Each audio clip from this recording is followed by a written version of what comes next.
What's going on, guys? It's Dylan. I'm back with another episode of Track Guides you'll probably never use. We're going to get right to the video. Just hit some of the links below, slap me a follow, join the Discord, subscribe to the Twitch, or follow the Twitch, whichever, and let's get to it.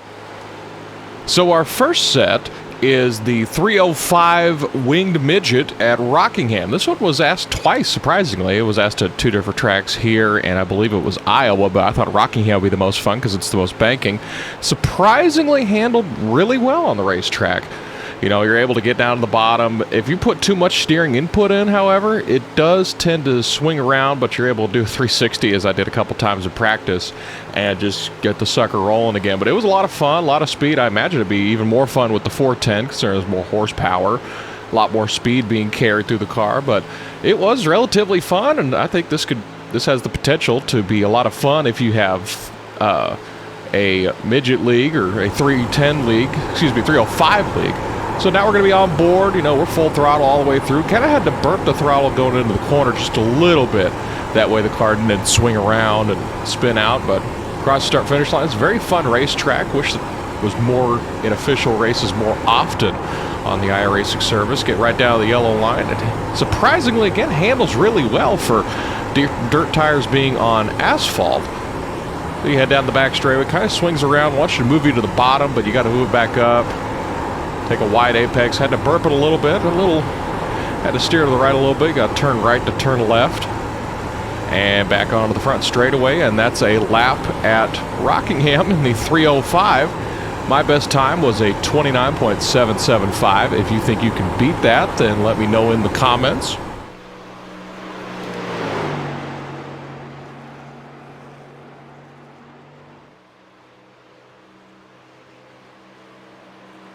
So again, the 305 at Rockingham. This car can be a lot of fun on paved ovals. It's got to be set up correctly. I had to do one or two little tweaks to the setup. I believe I just cranked up the gear ratio as high as it'll go to allow for a higher top speed. But other than that, I think this could be a lot of fun if you want to have a hosted race or add this to your league race as an all-star race or just as a fun race. But I think there's a lot of potential here with this car on asphalt tracks as well.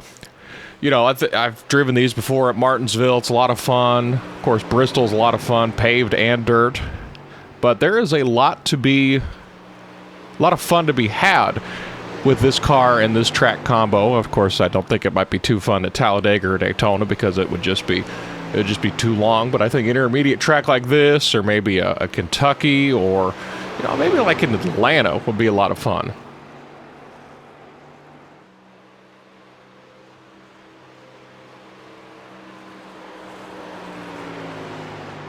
So our next car and track combo is a really fun one. It's one of iRacing's newest cars, the IR01. It's a kind of fictional car, but kind of not. They tested a lot of properties of real-life cars and did a lot of testing for racing leagues around the world for this. So it's a really fun car to drive. We're taking it around North Wilkesboro. We're zipping around this place. Listen to that thing purr going through the corners. Hear that echo.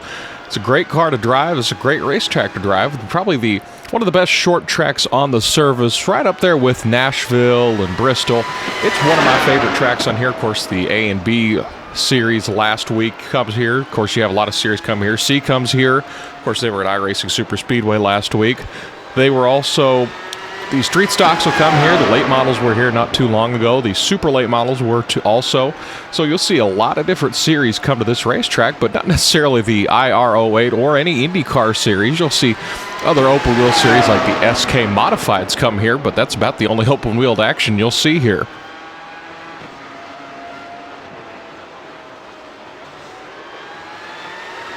So we're going to take you on board now, the IR01. Sounds completely different in the car, but it still sounds like a lot of fun. You got to be in 6th gear, then shift down to 5th in the corner, then back up to 6th. You want to get as low as you can in the corners, as low as they'll let you. Then you get right up against the wall coming out of the straightaway. Of course, there's two different sets of corners. Whole lot of fun here to drive on this racetrack. Again, A, B, and C race here a lot. Different cars race here. You can go 3, 4 wide here. I've seen the corners. Doesn't always work, but I wouldn't suggest it. Fastest lap I ran was a 12.125. If you think you can beat it, let me know in the comments below. Just use the high downforce setup with soft tires. And one quirk that you'll always see here is an opening in the wall. And you'll see someone hit that at least once a week. every time you come here. And it's really funny when it happens, but it's not funny when it happens to you. So again, following the car, you're going to carry a lot of speed. There's a lot of grip because you're using softer tires, but again, there's different setups you can use. You can use the low downforce, the medium downforce, and the high downforce, or you can build your own setup. I use the softer tires because basically I'm just laying down a hot lap. But again, this is a lot of fun. It's a great track and car combo. If you want to run just a fun race, or if you happen to have a league race coming up with this track and car combo. Again, thank you so much, guys, for watching. Again, this has been another episode of Track Guides you probably will never use. Be sure to hit the subscribe button, hit the follow on all the social medias down below. They'll be in the description. And if you have a track guide you'll probably never use that you want to suggest, let me know in the comments, or shoot me a tweet, or get at me some other way. And always have a great day, and we'll see you at the next one.